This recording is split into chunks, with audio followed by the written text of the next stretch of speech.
হাত নামান। নবীজি বাচ্চাদেরকে কখনো ধমক দিয়েছেন এমন কোন হাদিস নাই। কোন বাচ্চাকে রাসূল কখনো ধমকের সুরে কথা বলেন নাই। আমার নবীজি হোসেনকে খুব ভালোবাসতেন। মসজিদে নববীর ভিতরে হোসেনকে নিয়ে প্রায় গল্প করতেন। একদিন গল্প করতেছেন, কোন সাহাবী তার সামনে হোসেনকে নিয়ে একা একই গল্প করছিলেন। আম্মা জান আয়েশা মাঝে মাঝে বলতেন, রাসূল আমাকে যতটুকু সময় দিতেন আমার যে মনে হয় রাসূল হোসেনকে বেশি সময় দিতেন। ছোট্ট বাচ্চা হোসেনকে কোলের মধ্যে নিয়ে গল্প করতে করতে বলছে, ও নানা, আমি তোমাকে একটা আজকে প্রশ্ন করব। কি প্রশ্ন নানা? এই যে একটা লোক আমার সামনে দিয়ে হেঁটে হেঁটে আসতেছে, তুমি কি তাকে চিনো নাকি? বাবে জিবরিল দিয়ে ওই সময় জিবরিল আমিন আসতেছেন, নবীর সামনে এসে বসলেন। বসার সঙ্গে সঙ্গে রাসূল তার সঙ্গে অন্য কোনো কথা না বলে হুসাইনের সঙ্গে কথা বলছেন। বাচ্চাদেরকে রাসূল কি পরিমাণ মোহাব্বত করতেন। বলছেন, নানা, যে লোকটা এসে বসলো তুমি তাকে চিনো নাকি? না না, এই লোকটাকে মাঝে মাঝে আমি আসতে দেখি তোমার দরবারে, কিন্তু সব সাহাবীর আসার ধরনটা ভিন্ন ধরনের। এই লোকটা কেমন করে যেন আসে, চট করে আসে, চট করে চলে যায়, কিন্তু পোশাকগুলো খুব সুন্দর, চেহারা খুব সুন্দর, কালো কালো কেশ। এত সুন্দর চেহারার কোনো লোক তোমার সাহাবেদের মধ্যে নাই। তবে এই লোকটাকে কেমন যেন মনে হয় একটু কৃপণ কৃপণ ভাব। কেন? কোন সাহাবী তোমার দরবারে আসলে কেউ খালি হাতে আসে না। এই লোকটা মাঝে মাঝে তোমার কাছে আসে, খালি হাতে আসে, একটু কৃপণ মনে হয়। আমার নবীজি মুস্কি মুস্কি হাসি মেরে জিব্রাইলকে চোখের ভাষায় বুঝায় দিচ্ছেন, জিব্রাইল, আমার নাতি কিন্তু একটা জিনিস। আমার নাতি, আমি মাঝে মাঝে হেরে যাই, আমি মাঝে মাঝে পারি না। আজকে আমার নাতির কবলে যে পড়ে গেছো, কি যে হবে আল্লাহই জানে।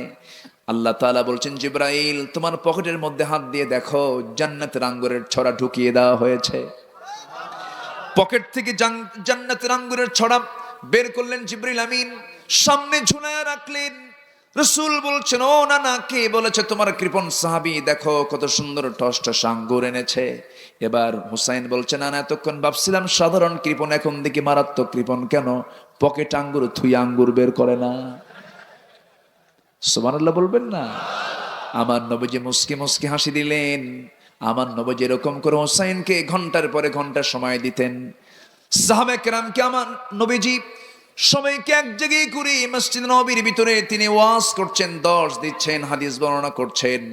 এমন সময় দরজার সামনে দাঁড়ায়া হোসাইন একজন সাহাবীকে ডাক দিয়ে বলছেন, ও চাচা, দরজা খুলে দাও, আমি নানার সঙ্গে দেখা করব।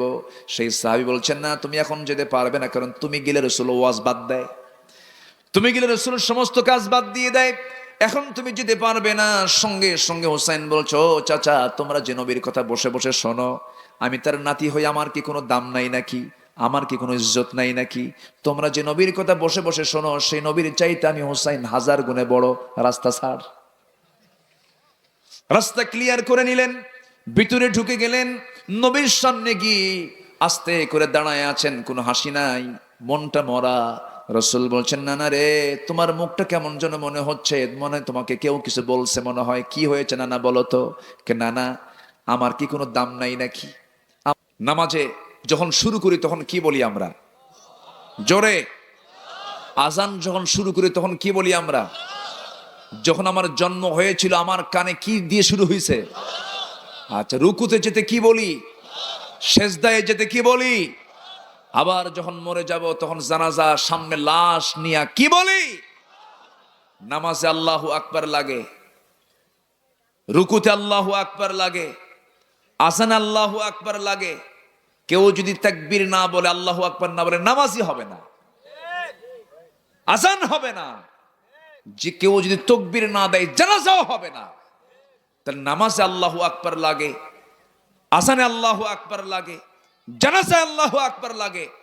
সমাজে যারা আল্লাহু আকবার বলতে বাধা দেয়, এদের সমস্যা কি? আসতে কন কেন? কি সমস্যা আছে না নাই? সমাজে আল্লাহু আকবার চালু হলে বোতল বন্ধ হবে, বোতল। সমাজে আল্লাহু আকবার চালু হলে জেনার কারবার বন্ধ হবে।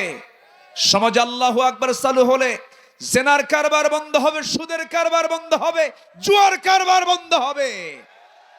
এই জন্য ওরা বলে আল্লাহু আকবার নাকি দলীয় স্লোগান। যারা এই জাতীয় কথা বলে ওদের জন্য আমরা স্পষ্ট ভাষায় এটাই জানিয়ে দিতে চাই, যেহেতু এটা তোমরা নির্দিষ্ট দলের বানিয়ে দিয়েছ, অতএব ওদেরই জানাজা হবে। তোদের জানাজা আল্লাহু আকবার না দিয়া কুত্তা মতো বিদায় করা দরকার। রাজি আছেন কারা কারা? হাত উঁচু করে দেখান।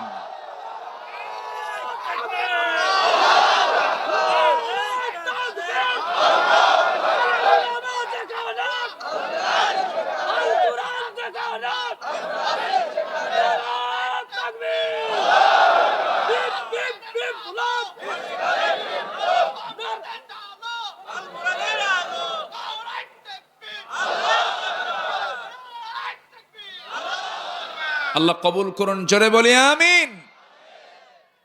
মুসলমানদের অস্ত্র হল আল্লাহু আকবার, ঠিক কিনা? যে দলে আল্লাহু আকবার নাই, যারা আল্লাহর নামকে অবহেলা করে রাখতে চায়, যারা আল্লাহর নাম নিতে লজ্জা পায়, ওদের মধ্যে আল্লাহর ভালোবাসা নাই, শয়তানের ভালোবাসা আছে ওদের ভিতরে। আমরা সবার আগে দেখতে চাই কার মোহাব্বত। আজ তুলুন, কার মোহাব্বত? আল্লাহর মোহাব্বত ছাড়া আমাদের দিলের মধ্যে আর কোনো মোহাব্বত আমরা স্থায়ী করতে পারবো না। কারণ আমার একমাত্র কেবলমাত্র বন্ধুকে, আসতে বলবেন না, কে? আল্লাহ তাআলা। আমার ভাইয়েরা, এই যে আল্লাহ তাআলা 8টা ভালোবাসার কথা বলেছেন, 1 নম্বর পিতার প্রসঙ্গ টেনেছেন। পিতার চাইতে আমি আল্লাহ আমাকে বেশি ভালোবাসো, স্ত্রীর চাইতে বেশি ভালোবাসো, সন্তানের চাইতে বেশি ভালোবাসো, মালের চাইতে বেশি ভালোবাসো, এই সকল জিনিসের চাইতে আমাকে বেশি ভালোবাসতে হবে। সাহাবায়ে কেরাম তা দেখিয়ে দিয়েছেন। বদর যুদ্ধের দিকে তাকান। বদর যুদ্ধের দিন এমন একটা যুদ্ধের ময়দান, এটা এই যুদ্ধের ময়দান ছিল হলো ভাই ভাই যুদ্ধ, বাপ বেটা যুদ্ধ, জামাই শ্বশুর যুদ্ধ, একই বংশের ভিতরে যুদ্ধ। এই যুদ্ধটা অনেক কঠিন ছিল। রাসূল যখন শুনতে পেলেন মক্কার কুরাইশরা 450 মাইল অতিক্রম করে লোহিত সাগর পাশ দিয়ে ঘেঁষে ঘেঁষে তারা মক্কা থেকে বদর প্রান্তর পর্যন্ত চলে এসেছে। নবীর কানে যখন সংবাদ চলে এলো, সাহাবায়ে কেরামকে বললেন, সাহাবীরা রোজা তো রাখলাম আমরা 16টা, কিন্তু কুরাইশরা তো আমাদের দিন কিনে ফি দেওয়ার জন্য বদর প্রান্তর পর্যন্ত চলে এসেছে, এখান থেকে 80 মাইল দূরে। তোমরা কে কে যাবে বদর প্রান্তরে? যুদ্ধ করতে হবে, জিহাদ করতে হবে, মোকাবেলা করতে হবে। সঙ্গে সঙ্গে সাহাবীরা বলছেন, ইয়া রাসূলুল্লাহ, আপনি আমাদেরকে হুকুম দেওয়া মাত্রই আমরা প্রস্তুতি নিয়ে ফেলবো। হুজুর, রোজাও রাখবো, যুদ্ধও করবো। রাসূল বললেন, না, যুদ্ধের জন্য শক্তির প্রয়োজন। রোজা ভেঙ্গে যুদ্ধে যাব যেন বাতিলকে মোকাবেলা করতে পারি। জোরে কোন আল্লাহু আকবার। আমার ভাইয়েরা, আমার নবীজি এই কথা বলার সঙ্গে সঙ্গে সাহাবীরা প্রস্তুতি নিয়ে নিলেন এবং রাসূল এই কথাও বললেন, শোনো, যুদ্ধের ময়দানে কিন্তু বাবার সঙ্গে দেখা হবে, ভাইয়ের সঙ্গে দেখা হবে, এরপরে আত্মীয় স্বজনদের সঙ্গে দেখা হবে, বন্ধু বান্ধবদের সঙ্গে দেখা হবে। হিসাব তোমরা চিন্তা করে নিও, এই যুদ্ধে কিন্তু কোন আত্মীয়করণ করা যাবে না। সকল কিছুর চাইতে বেশি ভালোবাসতে হবে কাকে বলেন? আল্লাহকে। আমার কারণ আল্লাহর দিন কায়েমের জন্য আমরা যুদ্ধের ময়দানে যাচ্ছি। সাহাবীরা সাবধান থেকো। আমার নবীজি কেবল মদিনায় এসেছেন, 1 বছর যেতে না যেতে এই যুদ্ধের ডাক চলে এলো। অভাবগ্রস্ত সাহাবায়ে কেরাম, না খেয়ে থাকা সাহাবায়ে কেরাম। আমার নবীজি বদর প্রান্তরে রওনা দিবেন, সাহাবায়ে কেরামকে বলছেন, কে কে যাবে বলো? ছোট্ট 2টা বাচ্চা দূর থেকে হেঁটে হেঁটে আসতেছে, মোষ নাই, দাড়ি নাই। নবীর সামনে দাঁড়িয়ে বলছেন, ইয়া রাসূলুল্লাহ, শুনতে পেলাম যোদ্ধার নাকি সংকট হয়েছে, মুজাহিদের নাকি সংকট হয়েছে। যদি অনুমতি দিতেন আমরা 2 জন মিলে যুদ্ধে যেতাম। রাসূল বললেন, ও ছোট্ট 2টা ছেলে, আফরার ছেলে, মদিনার ছোট্ট ছোট্ট ফুটন্ত গোলাপরা, তোমরা যুদ্ধে যাবে কেমনে? ছোট্ট মানুষ, হাতের ফিটনেস নাই, দেহের ফিটনেস নাই, তরবারি হাতে নেবে সেই বাহুবলটা নাই, কেমন করে আমি পারমিশন দেব? বড়জন বলে, হুজুর, ও তো ছোট, আমি তো লম্বা আছি, অন্তত আপনি আমাকে পারমিশন দিয়ে দেন। ছোটজন বলে, ইয়া রাসূলুল্লাহ, ও শুধু এমনি লম্বা হয়েছে, গায়ে তেমন শক্তি নাই, শক্তি আমার গায়ে। জোরে কোন সুবহানাল্লাহ। ছোট্টজন যখন এই কথা বলল, রাসূল বললেন, বুঝবো কেমনে? ও সাহাবীরা, কেমন করে বুঝবো কার শক্তি কম কার শক্তি বেশি? ছোটজন বলে, হুজুর মারামারি লাগায় দেন। রাসূল বলেন, ঠিক আছে, 2 জন দেখি কুস্তি লাগো, কে পারে? নবীজি খুব মজার মানুষ ছিলেন। জোরে কোন সুবহানাল্লাহ। ছোট ছোট বাচ্চাদের সঙ্গে যখন কথা বলতেন তখন তিনি রাসূল বাচ্চা হয়ে যেতেন। কি হয়ে যেতেন? বাচ্চাদেরকে বন্ধু বানাতে হলে কি বড় হতে হবে না বাচ্চা হতে হবে? বাচ্চা হতে হবে। রাসূল মিশে যেতেন। কোন শিশু আকর্ষণীয় খেলা খেলতেছে, রাসূলকে দেখেছে খেলাবাদ নবীর সাথে, যেরকম সুবহানাল্লাহ। রাসূলও খেলতেন বাচ্চাদের সাথে। রাসূল সেজদায় চলে যান, হুসাইন রাদিয়াল্লাহু তাআলা আনহু নবীর ঘাড়ের উপরে সেজদা অবস্থায় নবীর ঘাড়ের উপরে বসে থাকে। রাসূল নড়েন না, চড়েন না, যতক্ষণ পর্যন্ত হুসাইন না ওঠে আমার নবীজি ওই জায়গায় থাকেন, সেজদার মধ্যে থাকেন, তাসবিহ পড়েন। একদিন এত লম্বা সময় থাকলেন, যখন উঠে দাঁড়ালেন হুসাইন, সঙ্গে সঙ্গে রাসূল উঠে দাঁড়ায় আসসালাম ফিরে বলছেন, হোসেন আজকে তুমি আমার খুব উপকার করেছো। কেন? তুমি আজকে যতক্ষণ বসেছিলা আমার তসবির পরিমাণটাও বেশি হয়ে গেছে। যেরকম সুবহানাল্লাহ। নবীজি বাচ্চাদের কি কখনো ধমক দিয়েছেন এমন কোন হাদিস নাই। কোন বাচ্চাকে রাসূল কখনো ধমকের সুরে কথা বলেন নাই। আমার নবীজি হোসেনকে খুব ভালোবাসতেন। মসজিদে নববীর ভিতরে হোসেনকে নিয়ে প্রায় গল্প করতেন। একদিন গল্প করতেছেন, কোন সাহাবী তার সামনে হোসেনকে নিয়ে একাকী গল্প করছিলেন। আম্মা জান আয়েশা মাঝে মাঝে বলতেন, রাসূল আমাকে যতটুকু সময় দিতেন আমার চেয়ে মনে হয় রাসূল হোসেনকে বেশি সময় দিতেন। ছোট্ট বাচ্চা হোসেনকে কোলের মধ্যে নিয়ে গল্প করতে করতে বলছে, ও নানা আমি তোমাকে একটা আজকে প্রশ্ন করব। কি প্রশ্ন নানা? কে যে একটা লোক আমার সামনে দিয়ে হেঁটে হেঁটে আসতেছে, তুমি কি তাকে চিনো নাকি? বাবে জিবরিল দিয়ে ওই সময় জিবরিল আমিন আসতেছেন, নবীর সামনে এসে বসলেন। বসার সঙ্গে সঙ্গে রাসূল তার সঙ্গে অন্য কোনো কথা না বলে হুসাইনের সঙ্গে কথা বলছেন। বাচ্চাদেরকে রাসূল কি পরিমাণ মোহাব্বত করতেন। বলছেন, নানা যে লোকটা এসে বসলো তুমি তাকে চিনো নাকি? না না, এই লোকটাকে মাঝে মাঝে আমি আসতে দেখি তোমার দরবারে, কিন্তু সব সাহাবীর আসার ধরনটা ভিন্ন ধরনের। এই লোকটা কেমন করে যেন আসে, চট করে আসে, চট করে চলে যায়, কিন্তু পোশাকগুলো খুব সুন্দর, চেহারা খুব সুন্দর, কালো কালো কেশ। এত সুন্দর চেহারার কোনো লোক তোমার সাহাবেদের মধ্যে নাই। তবে এই লোকটাকে কেমন যেন মনে হয় একটু কৃপণ কৃপণ ভাব। কেন? কোন সাহাবী তোমার দরবারে আসলে কেউ খালি হাতে আসে না, এই লোকটা মাঝে মাঝে তোমার কাছে আসে খালি হাতে আসে, একটু কৃপণ মনে হয়।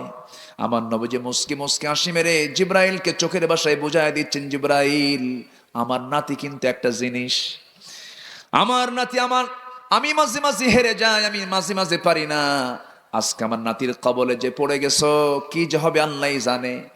আল্লাহ তাআলা বলছেন, জিব্রাইল তোমার পকেটের মধ্যে হাত দিয়ে দেখো, জান্নাতের আঙ্গুরের ছড়া ঢুকিয়ে দেওয়া হয়েছে। পকেট থেকে জান্নাতের আঙ্গুরের ছড়া বের করলেন জিবরিল আমিন, সামনে ঝুলায় রাখলেন। রাসূল বলছেন, ও না না, কে বলেছে তোমার কৃপণ সাহাবী দেখো কত সুন্দর টস টস আঙ্গুর এনেছে। এবার হুসাইন বলছেন, না না, এতক্ষণ ভাবছিলাম সাধারণ কৃপণ, এখন দেখি মারাত্মক কৃপণ। কেন? পকেট আঙ্গুর থুই আঙ্গুর বের করে না। সুবহানাল্লাহ বলবেন না? আমার নবীজি মুস্কি মুস্কি হাসি দিলেন। আমার নবীজি এরকম করে হুসাইনকে ঘন্টার পরে ঘন্টা সময় দিতেন। সাহাবায়ে কেরামকে আমার নবীজি সবাইকে এক জায়গায় করে মসজিদ নববীর ভিতরে তিনি ওয়াজ করছেন, দর্শ দিচ্ছেন, হাদিস বর্ণনা করছেন। এমন সময় দরজার সামনে দাঁড়ায়া হুসাইন একজন সাহাবীকে ডাক দিয়ে বলছেন, ও চাচা দরজা খুলে দাও, আমি নানার সঙ্গে দেখা করব।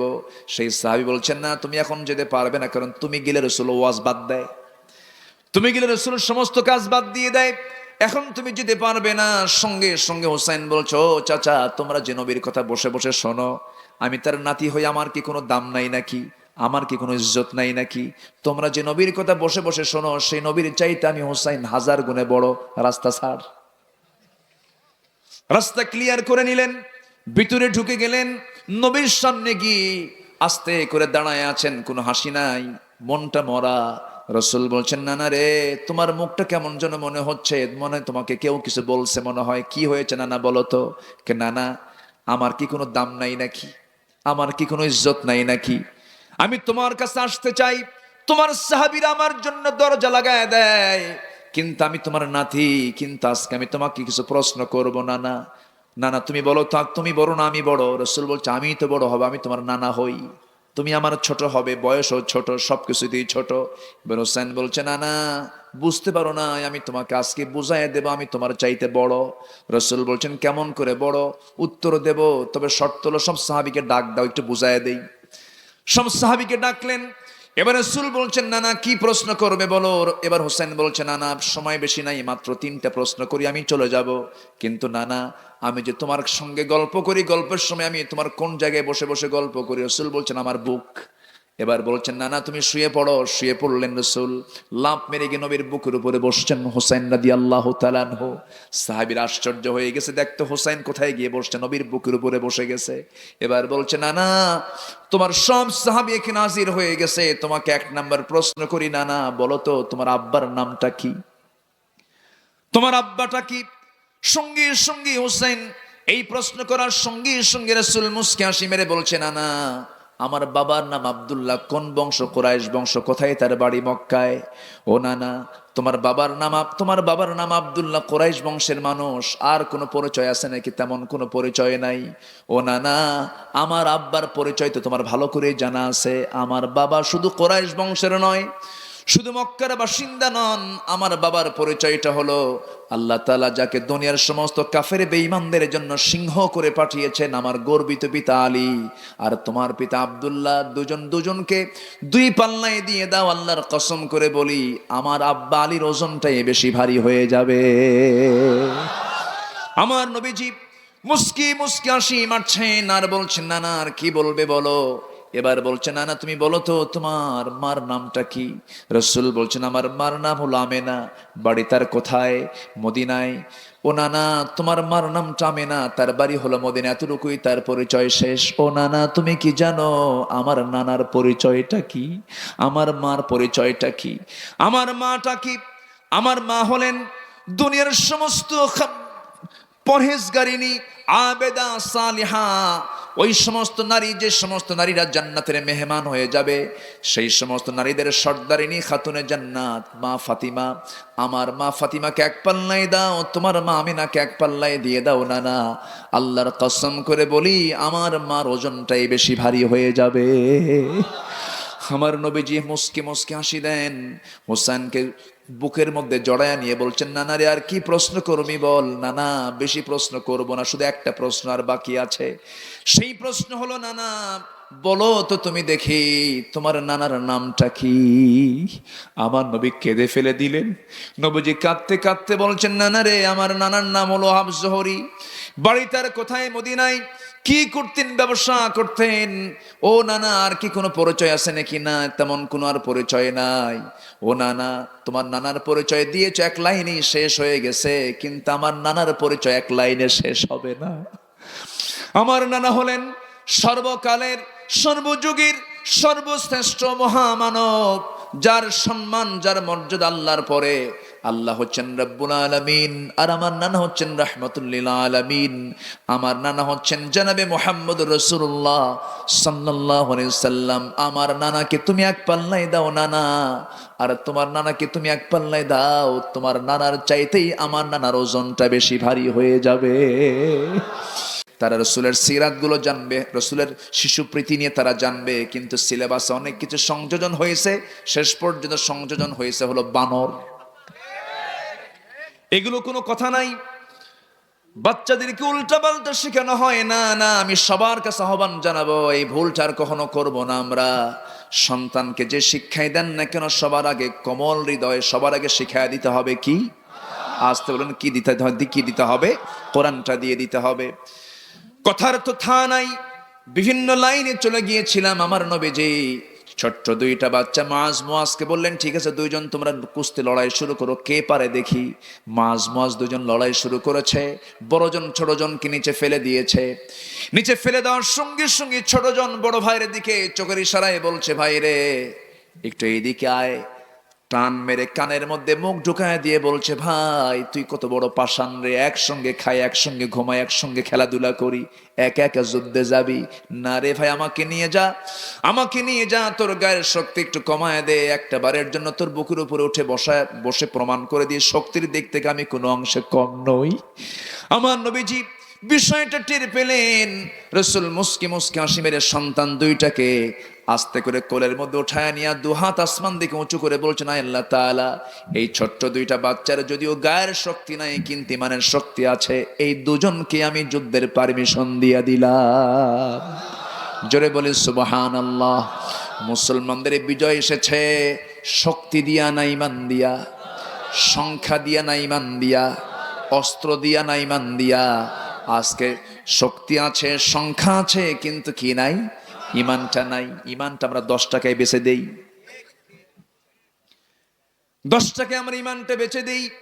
ইমানটাকে এত সস্তা বানায় ফেলেছি, ইমানটা যখন তখন আমরা বিক্রি করে ফেলে দেই। ইমানটা বিক্রি হয় কেমনে? আমানতের খেয়ানত হলে বিক্রি হয়ে যায়, ওয়াদা ভঙ্গ হয়ে গেলে বিক্রি হয়ে যায়, এরপরে নামাজটা ছেড়ে দিলে পরে ইমানটা নষ্ট হয়ে যায়। এই সমস্ত কাজগুলো আমরা করব না। আমার ভাইয়েরা, এই ছোট্ট 2টা বাচ্চা যখন পারমিশন পেয়ে গেছে, বদর যুদ্ধের ডাক চলে এলো, সাহাবে কেরাম রওনা দিয়েছেন। রমজান মাস কি মাস বলেন? কি মাস? আমি কি আলোচনা শেষ করে দেব? আলোচনা চালাবো? ওঠে কে ধরেন তো, এই বসেন, একটু বসেন না। আমি খুবই খুশি যে ম্যাক্সিমাম লোকগুলো আছেন। শিখি, সামান্য কিছু লোক তো এত রাত হয়েছে, কিছু তো যাওয়া আসা করবেই। তবে আমি আশাবাদী, আমি সবাইকে নিয়ে দোয়া করব আজকে। থাকবেন না ইনশাআল্লাহ? জোরে বলে ইনশাআল্লাহ। ভূমিকম্প কেন হলো, এর কারণটা কি? এই কারণটা আমরা আজকে জানবো। জোরে বলে ইনশাআল্লাহ। শেষে আমাকে মনে করে দিবেন, আমি বলে দেব ইনশাআল্লাহ। আচ্ছা, মাহফিলের লোকজন কোথায় আছেন? কি কি কি করবো? 12টা বাজে চালাবো? আলোচনা চলুক, আলোচনা চলুক। হুজুর মরুক, খুব ভালো। জোরে বলি আলহামদুলিল্লাহ। দুঃখ লাগে, একটাই দুঃখ সব সময়ের জন্য লাগে, এই মঞ্চে উঠলেই পাখিদের কথা মনে হয়। সম্মানিত ভাইয়েরা, আমরা তো আরামেই দিন শেষে পরিবারের কাছে ফিরে যাচ্ছি, সন্তানদের চেহারাগুলো দেখছি। যুগ পার হয়ে যায়, সন্তান পরিবারের চেহারা দেখতে পায় না। দোষ কি জানেন? দোষটা একটাই, সেটা হলো সুদের বিরুদ্ধে কথা বলা, জেনার বিরুদ্ধে কথা বলা, মদের বিরুদ্ধে কথা বলা। দিন আসবে, এক মাকে শীত যায় না। নমরুদকে মারার জন্য বেশি কিছু লাগে নাই, একটা মশাই ছিল যথেষ্ট। ফেরাউনকে মারার জন্য বেশি কিছু লাগে নাই, শুধু একটু পানিতে চুবান দিয়ে মেরেছেন। আবু জেহেলকে মারার জন্য শক্তিশালী কোনো পুরুষকে লাগে নাই, মাস মুয়াজি যথেষ্ট ছিল। সম্মানিত ভাইয়েরা, নমরুদ মরছে কি খায়া? কিসের বাড়ি? আর নাকের মধ্যে ঢুকছিল কি? মশা। মশা কি আসলেই দুর্বল? মশা কিন্তু দুর্বল না। ইন্নাল্লাহা লা ইস্তাহি আন ইয়াদরিবা মাসালাম মা বাউদাতান ফামা ফাওকাহা। এটা মনোযোগ দিয়ে শুনবেন তথ্যটা। মশা কিন্তু দুর্বল না। আল্লাহ মশার উদাহরণ দিয়েছেন কোরআনে।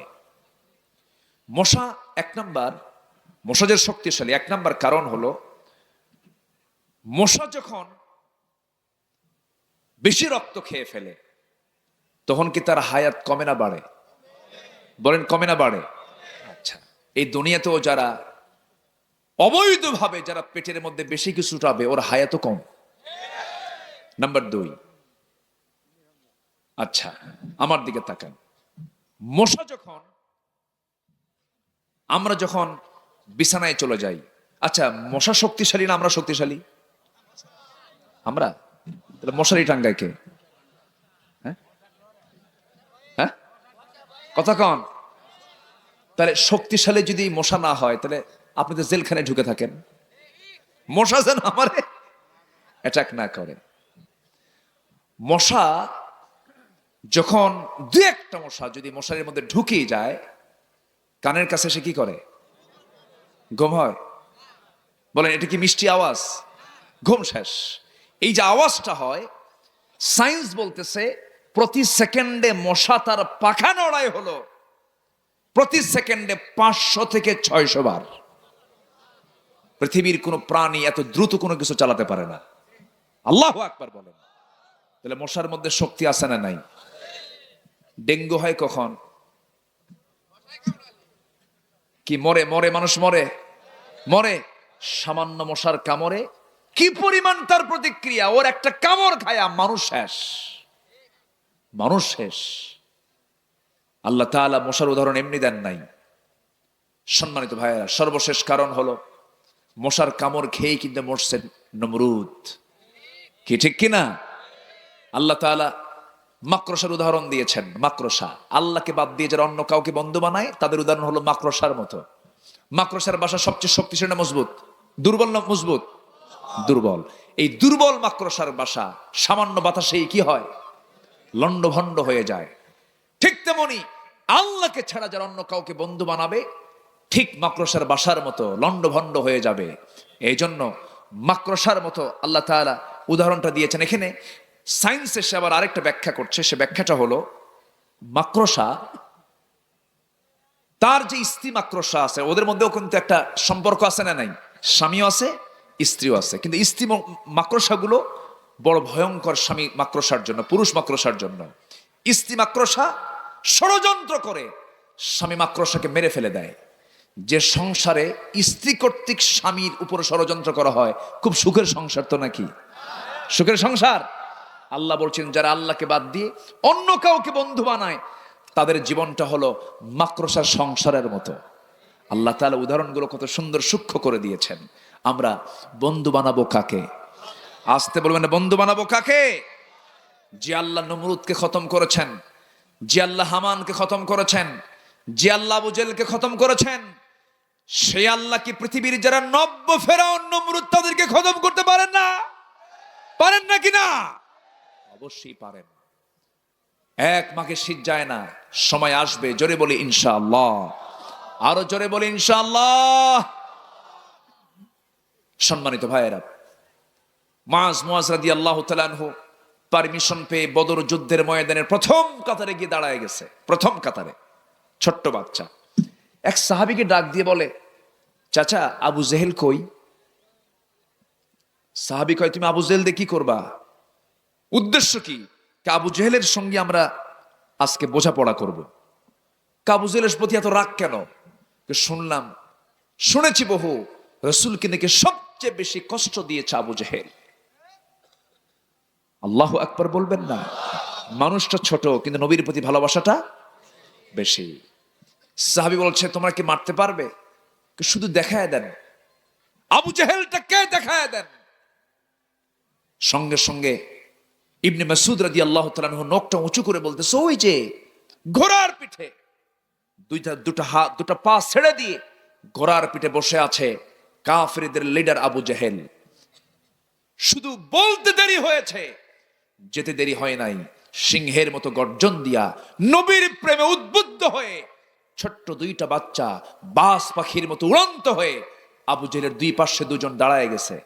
ওরা টের পায় নাই এত ছোট মানুষ তো সব বগলের নিচে পড়ে আছে। এটা কোন গ্রুপ টের পায় নাই? ছোট্ট দুইটা বাচ্চা সামনে দাঁড়ায় গেছে। ছোট্ট দুইটা বাচ্চা সামনে দাঁড়ায় যায়, তরবারি হাতে নিয়া পজিশন ঠিক করে নিয়া দুইজন মিলে যখন দুজন চোখ টিপি মেরে দুজন সজোরে যখন আবু জেহেলের দুই পায়ে আঘাত করেছে, আবু জেহেল ওই যে দুইজন ছোট্ট বাচ্চার আঘাত পেয়ে যখন ওই ঘোড়ার পিঠ থেকে যখন পড়ে গেল, ইতিহাস বলছে কোমর সোজা করে আবু জেহেল আর কখনো দাঁড়াতে পারে নাই। কিন্তু ফলাফল কি হলো? বড় ভাইকে তারা ধরে ফেললো। পিছন দিক থেকে একজন কাফের এসে তারা ডান হাতে মেরে দিল তরবারির একটা আঘাত। তার ডান হাতটা চামড়ার সঙ্গে ঝুলতে লাগলো। বাম হাতে তরবারি তুলে নিল। যুদ্ধ চালাতে গিয়ে দেখতেছে ডান হাতটা ঝুলন্ত হাত চামড়ার সঙ্গে ঝুলন্ত হাত, বাম হাতে এসে ধাক্কা খায়। যুদ্ধ করতে কষ্ট হচ্ছে। ডান হাত ঝুলন্ত হাতটা বাম পায়ের তলে তুই এমন জোরে টান মারেছেন হাতটা ছিটকে পড়ে গেছে। বাম হাতে যুদ্ধ চালাতে গিয়ে বাম হাতও কেটে ফেলে দিল। ঝনঝন করে তরবারি পড়ে গেছে। বড় ভাই মুআজ আর যুদ্ধ করবেন কেমনে? এতিমের মতো সামনে দাঁড়ানো। আর একজনের সে মস্তক বড় বড় আঘাত করেছে, মস্তকটা ছিটকে পড়ে গেছে। বড় ভাই দুনিয়া থেকে বিদায় হয়ে গোটা দুনিয়ার মুসলমানদেরকে জানান দিচ্ছেন, আল্লাহর প্রতি, নবীর প্রতি, জিহাদের প্রতি মহব্বত এমন করে হাসি মুখে দুনিয়া থেকে বিদায় নিতে হয়। জোরে কোন সুবহানাল্লাহ, আরো জোরে কোন সুবহানাল্লাহ। ওই বদরের প্রান্তরে মুসলমানদের বিজয় এসেছিল। 313 জন সাহাবী নিয়ে রাসূল যুদ্ধে শামিল হলেন। এর মধ্যে একজন ছিলেন উবাইদ ইবনুল জাররাহ রাদিয়াল্লাহু তাআলা আনহু। যুদ্ধের ময়দানে দেখতে পেলেন নিজের বাপ যুদ্ধের ময়দানে এসেছে। রাসূল সেই সময় তো বলেই দিয়েছেন সাহাবীরা নিজের বাপকে দেখবে, ভাইকে দেখবে, সাবধান, শত্রু মনে করে জিহাদ করবে। উবাইদা নিজের বাপকে যখন দেখতে পেলেন, বাল্য স্মৃতি মনে হয়ে গেছে, হারি এই বাবার পিঠে, বাবার কোলে আমি বড় হয়েছি, বাপকে আমি কেমন করে আঘাত করি। তরবারিটা একটু ঘুরায় নিলেন, ইউ টার্ন করে ফেরত আসলেন। মনে মনে চিন্তা করলেন, আহারে আমি যদি আমার বাপকে মারি, বাপ তো মরে যাবে। কিছুক্ষণ পর আবার মনে হলো, না না, বাবার চাইতে বেশি মহব্বত থাকতে হবে কার? বাবার চাইতে বেশি মহব্বত থাকতে হবে নবীর উপরে, বাবার চাইতে বেশি মহব্বত থাকতে হবে জিহাদকে বেশি মহব্বত করতে হবে। ওয়া জিহাদিন ফি সাবিলিহি। এই চিন্তা করে তরবারি আবার তিনি কোষবদ্ধ তরবারি কোষমুক্ত করে আবার ইউ টার্ন হয়ে ঘুরে গিয়ে বাপকে বাপ না মনে করে, শিরকের প্রতীক মনে করে তরবারি দিয়া গর্দান বরাবর এমন জোরে আঘাত করলেন, মস্তকটা ছিটকে পড়ে গেছে। বাপ দুনিয়া থেকে বিদায় নিয়ে নিল। সাহাবে কেরাম আল্লাহু আকবার বলে উঠল, মুসলমানদের বিজয় হয়ে গেছে। সাহাবে কেরামদের মুখে মুখে হাসি, ওবায়দার মুখে কোনো হাসি নাই। রাসূল বলছেন, ও সাহাবীরা, আমার ওবায়দা ডুকরে ডুকরে কাঁদে কেন? কি হয়েছে হুজুর? ওবায়দার বাপ আজকে যুদ্ধে মারা গেছে। কে মেরেছো তোমরা? তার বাপকে মেরে ঠিক করো নাই। আমার প্রিয় সাহাবী ওবায়দার বাপকে তোমরা কে মারলে? একজন বলছে, হুজুর আমরা তো মারি নাই, ওবায়দা নিজেই তার বাপকে দুনিয়া থেকে বিদায় করে দিয়েছে। সঙ্গে সঙ্গে রাসূল দুটো হাত আগায় দিয়ে বলছে, ওবায়দা আমার বুকের মধ্যে আয় রে ওবায়দা, আমার বুকের মধ্যে আয়। বুকের মধ্যে জড়িয়ে ধরে বলছে, ওবায়দা আজকে তুই তোর বাপকে দুনিয়া থেকে বিদায় করে দিয়া, শিরকের প্রতীক মনে করে বিদায় করে দিয়া প্রমাণ দেখালি, আয়াতের বাস্তবায়ন করলি। তুই তোর বাবার চাইতে, তোর ভাইয়ের চাইতে, সকল কিছুর চাইতে তুই আল্লাহকে, রাসূলকে, জিহাদকে বেশি ভালোবাসিস। আল্লাহর 8টা জান্নাত ওবায়দা তোর জন্য অপেক্ষা করতেছে। যেরকম সুবহানাল্লাহ। ভালোবাসবো আমরা কাকে? ভালোবাসবো আমরা কাকে? নাম্বার 2 হচ্ছে মুহাম্মদ সাল্লাল্লাহু, নাম্বার 3 হলো জিহাদকে। নাম্বার 3 কি বলেন? জিহাদকে। আল্লাহ তাআলা বলছেন এই 3টি কাজকে যদি, এই 3টি ভালোবাসাকে যদি বেশি না ভালোবাসতে পারো তাহলে কি হবে? ফাতারাব্বাসু হাত্তা ইয়াতিয়াল্লাহু বিআমরি। অপেক্ষায় থাকো, আল্লাহর কিন্তু ফয়সালা চলে আসবে, আল্লাহর শাস্তি চলে আসবে। এই জন্য আমরা এই আয়াতের অনুকূলে জীবনটা সাজাবো। জোরে বলি ইনশাআল্লাহ, আরো জোরে বলি ইনশাআল্লাহ, আরো জোরে বলি ইনশাআল্লাহ। যাচ্ছেন কেন? একটু বসুন না সম্মানিত ভাইয়েরা। হ্যাঁ, ও ভূমিকম্প, আচ্ছা বসেন, একটু বসেন। আমাকে উঠায় দেওয়া লাগতো 9টার দিকে, সর্বোচ্চ 10টায় উঠায় দিলে ভালো হতো। মাহফিলটা মাদ্রাসা কেন্দ্রিক, বলি আলহামদুলিল্লাহ। অনেক কিছু আপনারা দান করেছেন। 4টা ডিমের দাম কত উঠছে? এ কি কম কথা? এটা বিশাল রেকর্ড। তো এটা গ্রিস বুকে এটার নামটা ওঠা দরকার, যে 4টা ডিমের দাম 30,000 টাকা দিয়ে একজন নিয়ে নিছে। আলহামদুলিল্লাহ বলেন। ভালো ভালো কাজে কম্পিটিশন হওয়া দরকার আছে না নাই? আছে। যারা চলে যাচ্ছেন তাদের মনে হয় আব্বা আম্মা নাই নাকি? আব্বা আম্মা তো থাকে, দোয়া দরকার আছে না? তো আব্বা আম্মার জন্য তো দোয়া করবো। সবাই বসেন, আমিও যাব, আপনিও যাবেন। আমার বাড়িতে সবচেয়ে দূরে, আমি তো দূরে যাব।